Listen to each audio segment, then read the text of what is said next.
Bismillah ar-Rahman ar-Rahim. You're in prayer when a thought comes to your mind. Is the COVID-19 vaccine safe? Shall I take it? What happens if I don't? Immediately you wonder, how many rukats, units, have I actually prayed? I know many of us have been in these situations, and it's important to know the rulings on how we should deal with doubts during Salah. In this video, I will explain the doubts that do not invalidate the prayer, the ones that do, and the ones that have remedy for them. It can be quite complex for some, so here are two really important points at the outset. Number one, a doubt is when you're 50-50 about something. If you're 60% sure, for example, that you're in the fourth rak'ah, then you should ignore the doubt and continue as normal.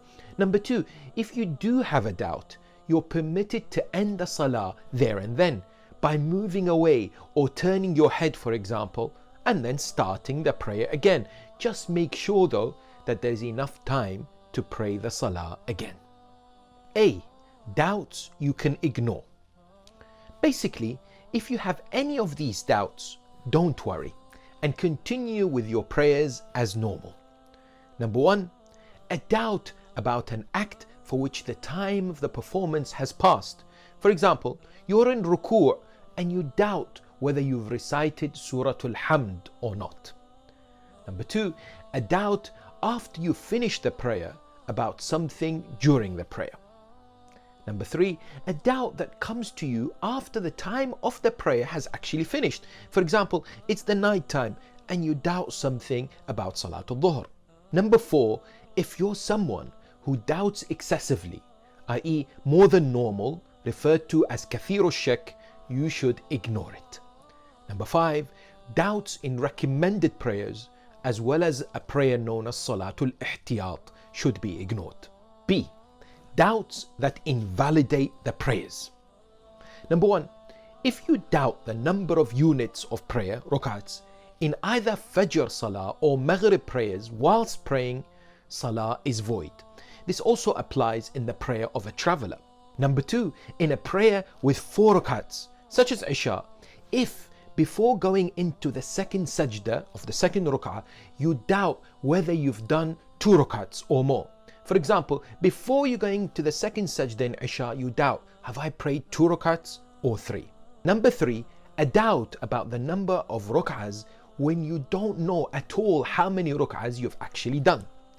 Number four, a doubt on whether you have performed 2 or 5 rak'ahs or 2 or more than 5 rak'ahs. And a few other which are less common. But it's important to remember, if you do have any of these doubts, think about it first. See if you can move out of the doubt before you break your salah. C. Doubts that can be fixed. First of all, let's talk about doubts that happen after the second sajda of the second rak'ah.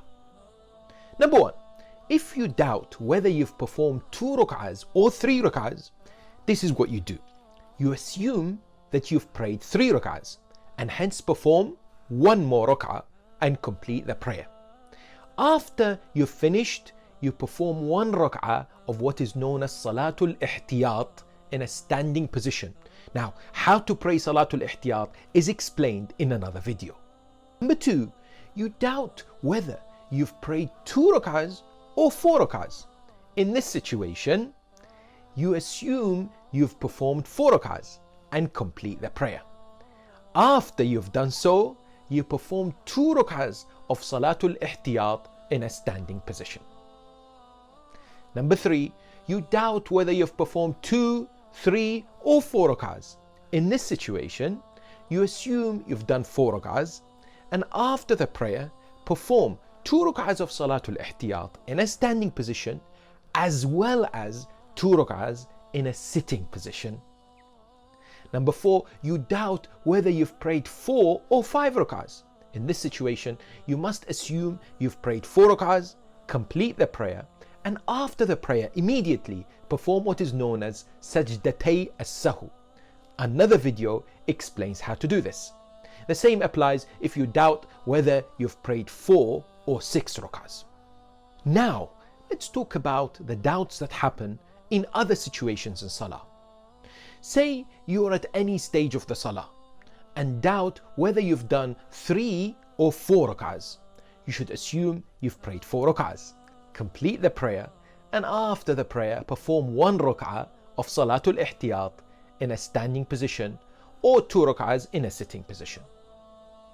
Or while standing, you doubt whether you've performed 4 or 5 rak'ahs. In this situation, you sit down, you say the tashahhud and the salam of the prayer, and then perform 1 rak'ah of Salatul Ihtiyat in a standing position, or if you want 2 rak'ahs in a sitting position. Sometimes whilst you're standing, you doubt whether you've performed 3 or 5 rak'ahs. In these situations, you sit down, you say the tashahhud and the salam of the prayer, then you perform 2 rak'ahs of Salatul Ihtiyat in a standing position. Sometimes while standing, you doubt whether you've performed 3, 4 or 5 rak'ahs. In this situation, you sit down, you recite the tashahhud and the salam, and then you perform 2 rak'ahs of Salatul Ihtiyat in a standing position, and then perform 2 rak'ahs in a sitting position as well. And finally, sometimes when you're standing, you doubt whether you've performed 5 or 6 rak'ahs. In this situation, you sit down, you recite the tashahhud and the salam, and then you perform what is known as sajdatay as-sahw. This might be quite difficult, so it's worth reflecting on it, perhaps watching this a few times, and at the same time watch the video on how to perform Salatul Ihtiyat and Sajdatay as-Sahw as well. For any questions that you may have, please go to our website islamiced.org and use the Ask the Sheikh section to submit your questions.